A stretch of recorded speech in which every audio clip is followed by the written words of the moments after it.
Bonjour et bienvenue sur cet épisode d'Action Louange. Aujourd'hui, j'ai quelques questions pour vous.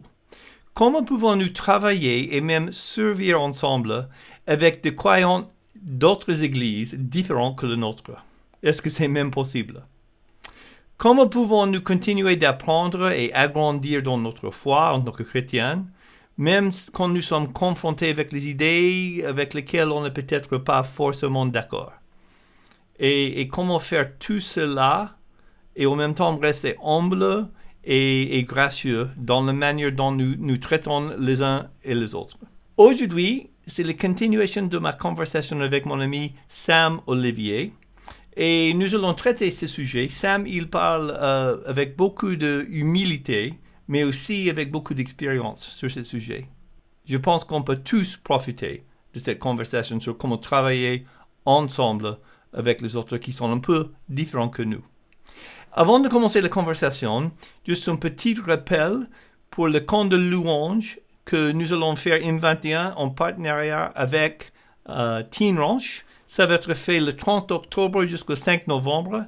Et franchement, ça va être juste un temps de louer Dieu ensemble. On va apprendre comment mieux louer Dieu ensemble et passer un bon moment dans la présence de notre Seigneur. Alors, si vous êtes en train de questionner qu'est-ce qu'on va faire pendant les vacances de Toussaint, venez et passez ce temps avec nous. Maintenant, ma conversation avec Sam Olivier. Let's go.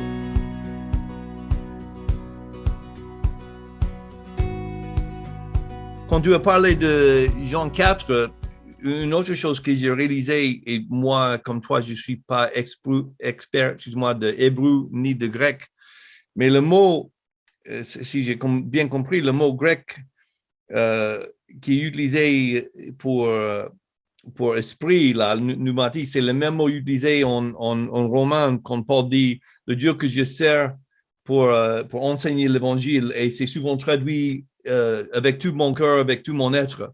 Mais c'est le même mot. Et j'ai toujours aimé de réaliser, OK, c'est ça que Jésus est en train d'expliquer, mais avec tout ce que tu es, avec abondance, avec avec tout ce que tu es, quoi. Oui, c'est ça. Donc, toi, comme moi, tu as eu les chances, le privilège, je vais dire, d'avoir vécu dans plusieurs églises différentes, types d'églises différentes. Moi, j'étais élevé dans l'église Assemblée de Dieu aux États-Unis, et puis j'étais dans une église baptiste, et puis j'ai même passé un moment, quand je faisais mes études, dans une église charismatique, et puis maintenant je suis dans une église de frères depuis 20 ans, donc beaucoup plus conservateur, et j'ai appris beaucoup de choses par cette expérience d'avoir vécu un christianisme avec les gens différents, avec le point de vue différent, mais avec le centre qui est un peu le même. Donc, j'aimerais bien savoir qu'est-ce que tu as appris par cette expérience d'avoir passé le temps et avoir des amis et de frères et de sœurs dans le milieu différent chrétien. Je pense que déjà, je partais pas forcément avec un bagage positif par rapport à ça. Moi, j'ai grandi dans les églises évangéliques dans les années 80-90. C'était pas connu pour être les églises les plus ouvertes sur cet aspect-là. C'était une autre époque aussi, donc il y avait beaucoup de méfiance. Il y avait beaucoup de reste aussi, hein, parce que l'histoire entre les différentes familles chrétiennes dans l'histoire de l'Église, ça n'a pas toujours été facile. Il y a eu des persécutions, il y a eu des choses comme ça. Et donc, même si aujourd'hui on est au XXe ou XXIe siècle, ces traumatismes-là en fait restent. Et il y a une grâce, en fait, il y a un travail aussi de Dieu qui est nécessaire pour qu'il y ait une guérison et un pardon mutuel qui s'opère et qu'on puisse s'approcher de Dieu ensemble. Mais quand j'étais jeune adulte, moi j'avais beaucoup d'a priori et de méfiance sur les autres familles chrétiennes. En gros, tous ceux qui n'étaient pas dans la mienne n'étaient pas... Au mieux, ils étaient tout juste sauvés comme par le feu, tu vois. Et puis, au pire, ils n'étaient pas sauvés du tout. Et puis, voilà, moi, je savais la vérité. Moi, j'avais la bonne chose parce que, voilà, j'avais un côté assez pharisien, assez dans le jugement et la condamnation par rapport à tous les gens autour de moi en général.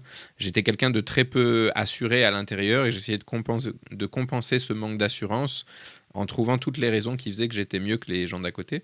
Et donc, c'était un petit peu triste et puis c'était très désagréable aussi pour les gens. Et finalement, ce chemin vers l'Église et les églises, c'est beaucoup le Saint-Esprit qui l'a initié. une étape qui était assez importante quand j'étais jeune adulte. Je venais d'arriver sur Paris, et puis j'ai un ami musicien qui était catholique d'origine, enfin qui est toujours catholique je pense, mais qui naviguait un petit peu entre les familles comme ça, qui m'a dit tiens, on a un spectacle musical et on cherche quelqu'un pour jouer du piano, est-ce que tu serais disponible, tout ça. Et lui il m'avait vendu quelque chose d'assez mixte, avec des catholiques, des protestants, etc. Et en fait quand j'ai accepté et que je suis venu, j'ai réalisé qu'en fait il y avait 2 protestants sur toute l'équipe. J'étais un des 2, et c'était la première fois que je mettais les pieds dans un environnement vraiment plus catholique. Et du coup, mon ami, il me faisait des blagues en fait sur le trajet. On était parti pour le premier week-end de travail, et sur le trajet, il me faisait des blagues en me disant qu'ils allaient m'offrir en sacrifice à Marie, que... et j'étais pas sûr s'il était sérieux en fait. Moi, à l'époque, voilà, je savais pas trop les coutumes et les usages, et donc je suis arrivé avec beaucoup de méfiance. Et finalement, donc on était toute une bande de jeunes de 20, 25, 30 ans, et puis voilà, jeunes travailleurs, jeunes parents pour certains, puis on faisait de la musique ensemble. C'était des spectacles ils appelaient ça de la pré-évangélisation, parce qu'ils tournaient dans les diocèses. Il y avait souvent les jeunes, les ados qui étaient là, puis ils faisaient des spectacles qui annonçaient Jésus à un moment, mais de manière assez soft, quoi. C'était pas frontal. Et puis quand même, en fait, c'était une occasion de témoigner, c'était une occasion de parler de Jésus, et puis on vivait des bonnes choses aussi ensemble. Et puis j'ai été très étonné parce que les autres personnes de l'équipe n'ont pas été dans une confrontation en essayant de me montrer qu'ils avaient raison. Au contraire, ils avaient beaucoup de questions en fait. Et ils disaient mais pourquoi est-ce que vous faites comme ça ? Nous on a l'Eucharistie qui se passe comme ça, pourquoi est-ce que la scène chez vous ça se passe de cette manière-là ? Qu'est-ce que ça veut dire ? Pourquoi est-ce que vous faites le baptême par immersion ? Et ils avaient beaucoup de questions sur comment se passait le culte dans les milieux protestants ou évangéliques. Et certaines questions, j'avais les réponses, et puis il y a beaucoup de questions où en fait, je m'étais jamais demandé pourquoi. Moi, je sais juste que j'avais toujours fait comme ça dans les églises auxquelles je participais. Donc j'étais parti du principe que c'était la bonne manière de faire et que les autres avaient tort, mais je m'étais jamais posé la question de comment ça se fait qu'on fait comme ça. Donc ça m'a obligé à me poser des questions sur ma propre foi et à approfondir finalement pourquoi est-ce que tu crois ça, est-ce que tu es vraiment d'accord avec tout ce que la famille chrétienne dans laquelle tu as grandi défend. Et puis aussi à découvrir finalement ce que faisaient les autres, dire tiens, en fait quand ils font ça, toi tu trouves que c'est stupide, mais en fait quand ils te racontent pourquoi, quand ils t'expliquent pourquoi, tu te rends compte que c'est basé sur une réflexion, c'est basé souvent sur une histoire de l'Église aussi, sur des théologiens, sur des gens qui se sont posé des questions avant, ou qui ont essayé de réagir peut-être à des dérives ou à des choses comme ça, et tu peux pas juste jeter tout ça en disant que ça n'a aucun intérêt. Parce que ça fait partie de l'histoire de l'Église, quoi. Et puis finalement, ce qui s'est passé aussi, c'est que je suis devenu, au travers de ça, ami avec ces gens-là.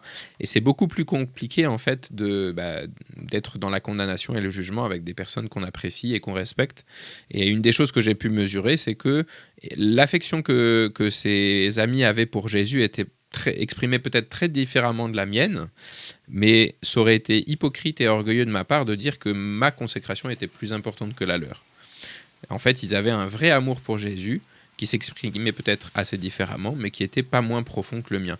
Et quand j'ai réalisé ça, là, c'était un peu fichu, j'avais mis le doigt dans l'engrenage. Et finalement, de découvrir un petit peu ça m'a permis de trouver ma place aussi dans une histoire. Peut-être ce qui était un petit peu difficile avec le milieu évangélique au XXe siècle, c'est qu'on avait l'impression d'avoir réinventé l'eau chaude un peu. On avait l'impression d'être les premiers chrétiens de l'univers, qu'on était les premiers à avoir compris qui était Jésus vraiment, alors qu'en fait, ça fait 2000 ans qu'il y a des chrétiens qui se posent des questions sur leur foi, qui adorent Dieu, qui essaient de trouver un moyen de comment vivre leur foi chrétienne dans la société dans laquelle ils vivent. Et puis même si tu remontes plus loin, en fait, tu as le peuple d'Israël aussi qui avait déjà cette historique de la relation à Dieu et de se poser des questions. Et se priver de tout ça, c'est un peu stupide en fait. Donc redécouvrir cet héritage-là, ça a été une des vraies richesses de la découverte de ma foi chrétienne quand j'étais jeune adulte. Encore aujourd'hui, en fait, j'aime beaucoup découvrir comment est-ce que les autres vivent leur relation à Christ, parce que ça nourrit finalement ma propre relation avec Jésus. Et ça m'empêche pas après de faire le tri entre certaines choses que j'estime qui sont fondées bibliquement ou théologiquement et d'autres pas. Mais finalement, si je suis honnête, ma théologie, c'est-à-dire ma conception de qui est Dieu et de qui je suis par rapport à lui a beaucoup évolué en fait depuis que je suis enfant, adolescent, adulte, et c'est quelque chose qui est en mouvement. Parce que finalement, ce qui est inébranlable, c'est Dieu et c'est ce qui nous a révélé au travers de la Bible. Mais la manière dont je comprends le texte biblique, ça, c'est quelque chose qui est toujours en mouvement, en fait. Il y a certains textes bibliques que j'ai lus peut-être 25, 30, 40, 50 fois. La 50e fois, je vais le lire et c'est comme si c'était la première fois que je le lisais et j'avais jamais compris finalement ce que l'Esprit voulait dire au travers de ce texte, ou peut-être que c'était juste pas l'actualité de ce que Dieu voulait que je comprenne en fait. Il y a une révélation qui est finalement très progressive tout au long de nos vies. C'est pour ça que la Bible est centrale et que on n'a jamais fini de faire le tour de la Bible. En fait, il faut que ça reste un livre qui nous confronte. Je sais plus quel auteur disait ça, mais la Bible c'est le seul livre qui est te lis toi en fait. Les autres livres, tu les lis, mais la Bible, c'est elle qui te lit, en fait. Et ça, c'est quelque chose que j'expérimente encore aujourd'hui, en fait. Ma relation à Dieu et ma conception de la relation à Dieu et avec les autres, elle évolue au fur et à mesure que je plonge dans le texte biblique et que Dieu me révèle des choses que je n'avais pas vues au départ. Je pense que ça, c'est nécessaire qu'on continue de... quelqu'un comme toi et comme moi qui sont chrétiens depuis un bon moment, on peut dire, oui, j'ai lu la Bible. Voilà, quand j'ai lu la Bible, OK. Mais ça continue. J'ai commencé, je pense que tu es au courant, mais j'ai commencé les études l'année dernière. Je suis en train de faire un master's maintenant, un deuxième master's en théologie. Et wow, qu'est-ce que ça me pousse. Et les endroits dans la Bible que j'ai déjà étudiés, déjà lus, mais quand je suis confronté avec, OK, tous ces livres, ces commentaires sur ça, et je dois faire le devoir sur et réfléchir, et, OK, est-ce que je crois vraiment ça? Est-ce que je comprends vraiment ça? Est-ce que c'est un mouvement, comme tu as dit, on est toujours en train de réfléchir et essayer de mieux comprendre ce que la Bible nous dit, ce que Dieu veut nous dire selon sa Bible, de réaliser que c'est pas que moi ou que nous, mon petit entourage, qui a raison et tout le reste du monde a tort depuis toujours, bien sûr que non, et d'être ouvert comme tu dis, faire un triage, bien sûr, mais de continuer de dire est-ce que je crois ça, c'est quoi mon propre théologie, qu'est-ce que la Bible dit, est-ce que la Bible dit vraiment ça ou pas, même si à la fin, je suis exactement où j'ai commencé, d'avoir questionné ce que je crois et réfléchir, rechercher, c'est primordial. Je continue de grandir dans ma foi, de faire comme tu as dit, que ça soit un mouvement. Je pense que c'est une très bonne chose. Ça me fait penser à plusieurs choses que tu dis. Il y a un auteur, je ne sais plus qui c'est, donc je ne pourrais pas lui attribuer sa citation, mais qui disait, je crois que c'est Timothée Keller, il disait, si ton Dieu ne te contredit jamais, peut-être que ton Dieu, c'est juste une version idolâtrée de toi-même. En fait, c'est vital pour nous qu'à certains moments, Dieu il nous corrige, que l'Esprit de Dieu puisse dire, mais là, en fait, tu as cru ça peut-être les 20 dernières années, mais c'est faux, parce que quand tu lis la Bible, tu vois bien que c'est faux, en fait.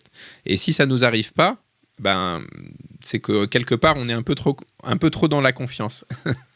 Et puis, je pensais à une des définitions de la louange que je donne. Alors, j'en ai plusieurs dans les tiroirs au cas où.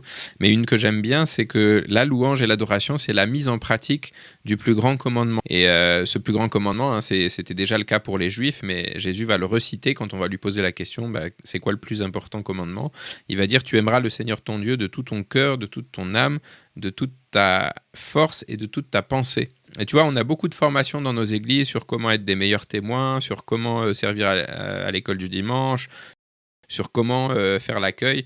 Mais finalement, le plus grand commandement, aimer Dieu de tout son cœur, de toute son âme, de toute sa force, de toute sa pensée, on a très peu de formations pour apprendre ça, en fait. Alors que c'est censé être le cœur de notre vie chrétienne.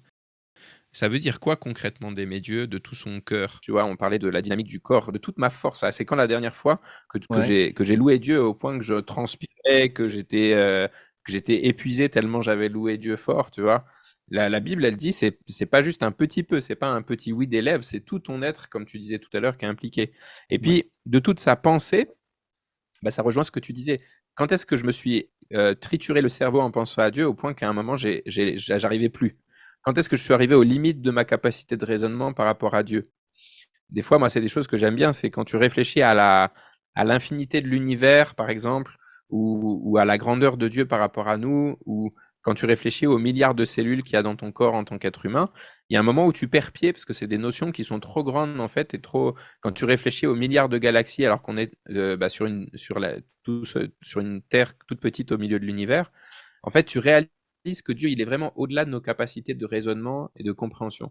Et moi, je sais que les moments où je me suis senti proche de Dieu, souvent, c'est les moments où j'ai poussé en fait ma capacité à raisonner à sa limite, quoi. Où j'arrivais plus à concevoir Dieu dans ma tête. Et je me disais, bah certainement, ce Dieu-là, et c'est plus proche de qui Dieu est que ce que j'arrive à. Quand j'arrive à enfermer Dieu dans ma boîte crânienne, c'est qu'il y a un problème. C'est que Dieu est trop petit pour voilà, que j'ai pris un Dieu trop petit pour arriver à l'enfermer dans ma conception.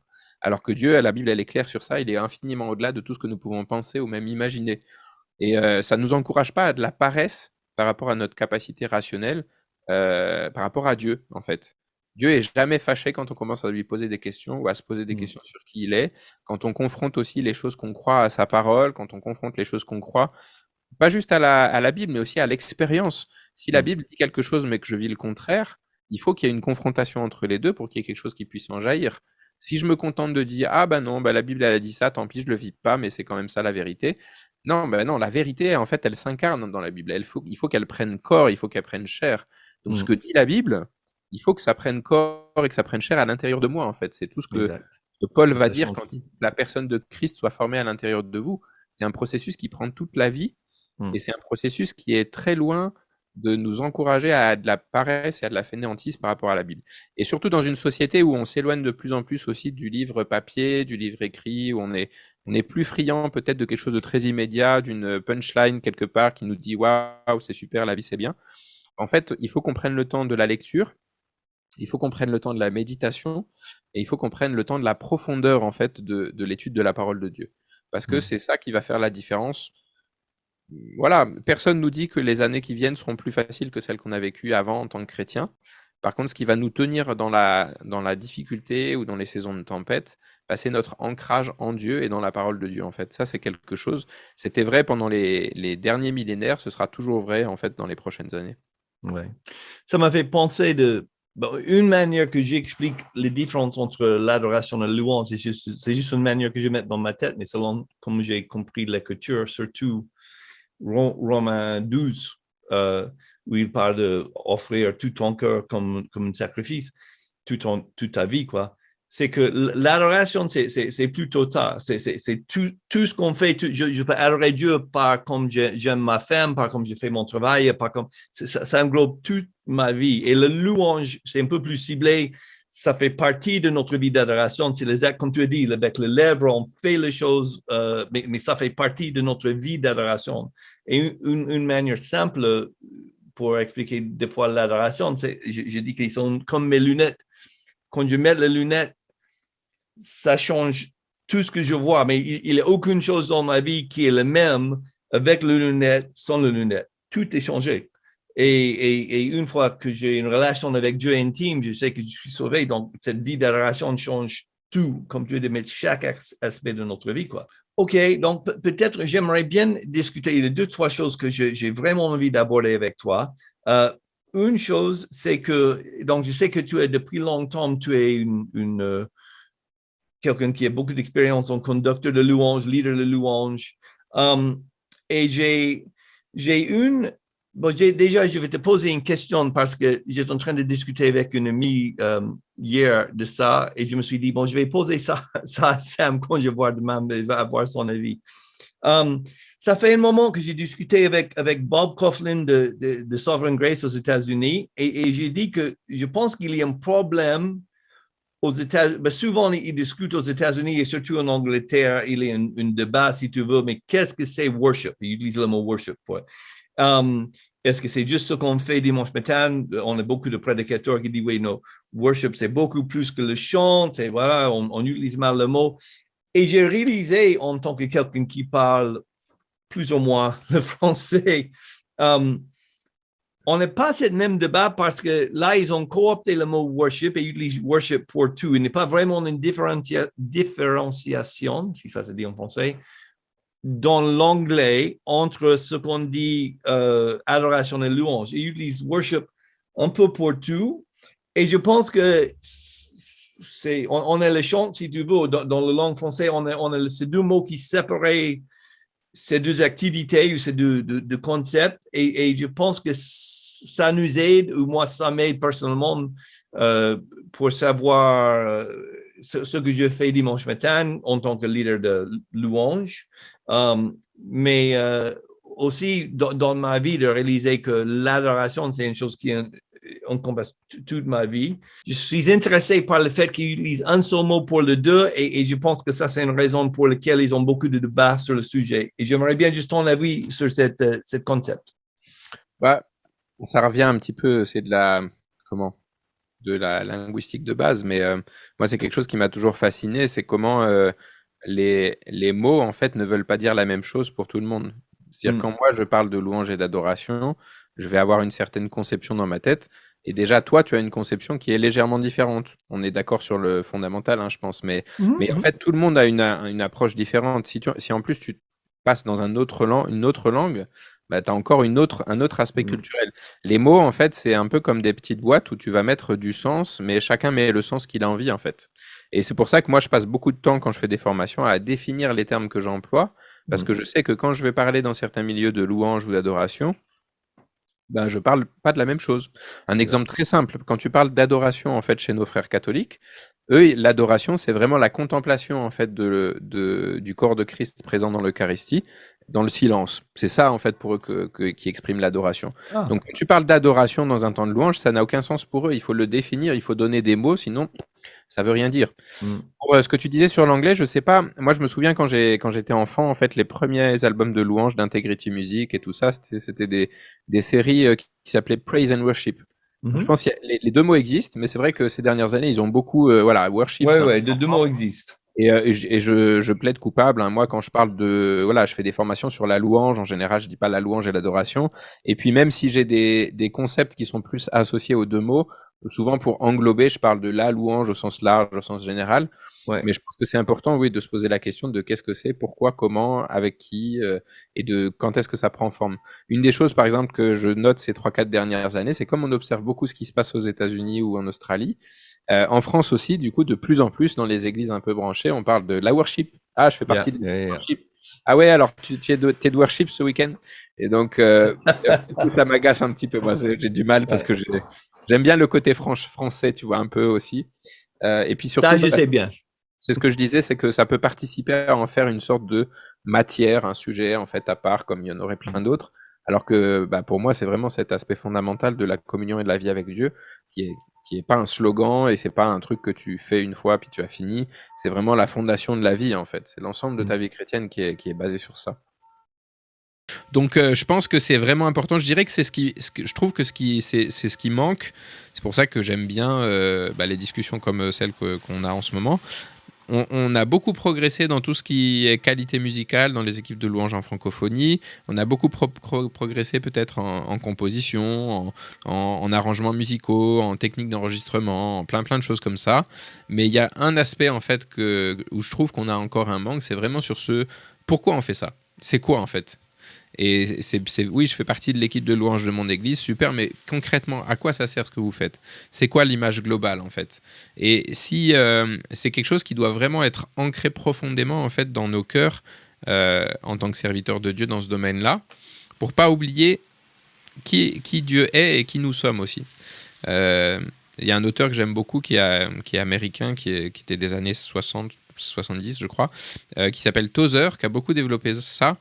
C'est un de mes auteurs préférés sur le sujet parce que quand il parle de louange et d'adoration, justement il y a vraiment cette profondeur ah oui, en fait c'est dans l'identité de l'être humain et c'est dans l'identité de qui Dieu est en fait.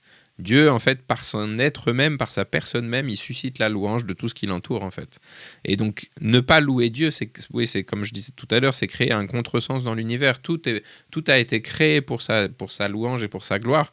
Donc ne pas louer Dieu, c'est quelque chose qui est pour le coup, c'est la définition même du péché, en fait. C'est décider qu'on ne veut pas louer Dieu, c'est faire quelque chose qui est contre nature profondément. Parce qu'on a tous été faits pour ça, parce que Dieu est pleinement digne, en fait, de notre louange et de notre adoration. On met beaucoup l'accent aujourd'hui sur les effets que la louange produit sur nous. Quand on loue Dieu, on va mieux, on est moins déprimé, on est moins stressé par la vie, on se sent mieux, etc. C'est super, mais c'est que des conséquences secondaires.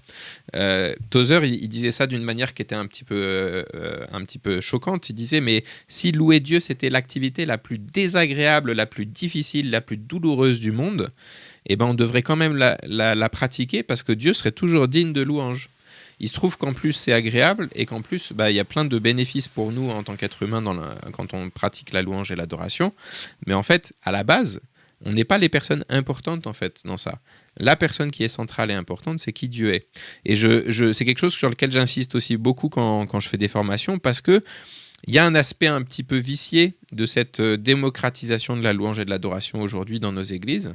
L'aspect négatif, c'est qu'on a recréé, si tu veux, on a toujours, des fois on dit ça, quand dans l'église, on suit un peu la société avec 20 ans de retard, quoi.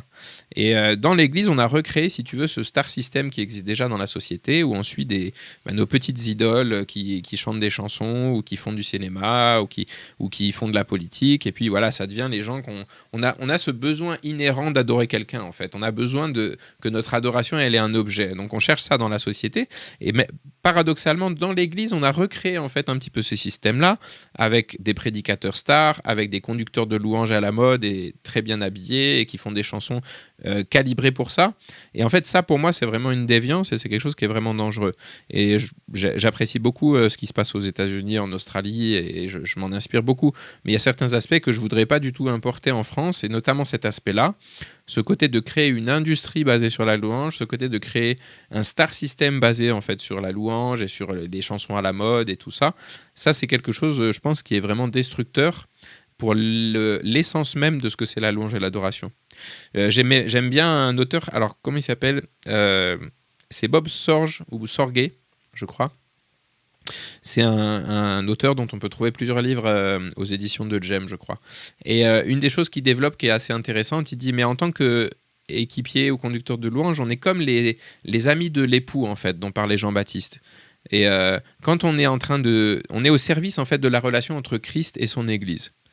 Et quand on fait bien notre travail, à un moment, l'Église va se retourner, elle va dire, mais c'est vachement bien quand tu chantes, c'est bien quand tu loues. Waouh, on a vécu un super temps quand tu étais de service, c'est formidable. Moi, de toute manière, j'aime bien venir au culte le dimanche quand c'est toi qui fais la louange plutôt que quand c'était l'autre. Et en fait, l'Église va manifester son intérêt si on fait bien notre service.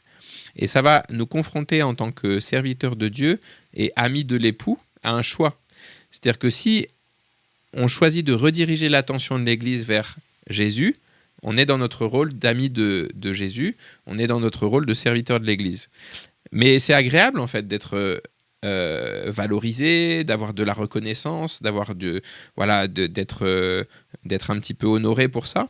Si on choisit à ce moment-là de dire, tiens, peut-être que cette reconnaissance, je vais en prendre un petit peu pour moi, parce que ça fait plaisir, là, en fait, ce qui va se passer, c'est que la fois suivante où on va servir, peut-être que dans notre cœur, il y a quelque chose de mélangé qui va apparaître, où on veut louer Dieu, on veut servir l'Église, mais ce qu'on veut aussi, c'est avoir en fait cette reconnaissance de nos pères, c'est avoir cette affection qui nous vient. Et là, la place qui est dangereuse pour nous, c'est qu'on va plus être les amis de l'époux. On devient des compétiteurs en fait de l'époux. Et la conclusion de Bob Sorge dans son livre, c'est de dire, mais personne n'a envie d'être en compétition avec Jésus. C'est pas une place qu'on a envie d'avoir parce que en général on perd à la fin et on veut pas se retrouver en opposition avec lui. Et ça, c'est quelque chose qui est vraiment important. Moi, je suis passé dans plein de familles d'églises. Il y a des moments où j'étais super content de servir l'église et les chrétiens. Il y a des moments où j'en avais ras-le-bol, où je me disais mais c'est pas possible qu'on soit aussi immature et aussi et en même temps, en fait, quelque chose qui m'a toujours ramené, c'est que la voix de l'esprit à l'intérieur m'a toujours ramené à ça, dire c'est pas ton église, c'est celle de Christ. Et quand tu es au service de l'Église, c'est un privilège et c'est un honneur pour toi, en fait, de pouvoir servir l'épouse que Christ est en train de préparer depuis la nuit des temps pour Jésus. L'épouse que Dieu est en train de préparer pour le Christ, en fait. Tu es au service de ça, en fait. Et du coup, c'est un rôle qui est vraiment important, que tu dois pas prendre à la légère, et c'est un rôle aussi que tu dois faire avec, comme Paul dit, c'est Pierre pardon qui disait ça, un petit peu de travailler à notre salut avec crainte et tremblement. En fait, dans cette position-là, oui, c'est vraiment quelque chose d'important. Tu joues avec la destinée éternelle en fait des personnes qui sont avec toi. Donc tu peux pas prendre ça à la légère. Tu es au service de quelque chose qui est beaucoup plus grand que toi et qui te dépasse largement. Et donc c'est quelque chose qui te ramène aussi vraiment à une position humble. Et une des choses, je pense, qui est vraiment importante dans ce ministère, c'est de savoir se repentir et demander pardon rapidement en fait. Parce qu'il y a plein de moments où on va prendre des décisions qui ne sont pas forcément justes. Il y a plein de moments où on va se faire dépasser par nos émotions au détriment de la conduite de l'Esprit Saint. Et en fait, ce qui va nous sauvegarder, c'est d'avoir une relation avec Dieu où on est capable de revenir très vite et dire « Seigneur, je me suis planté, je me repens, je te demande pardon, purifie-moi » et puis j'avance quoi.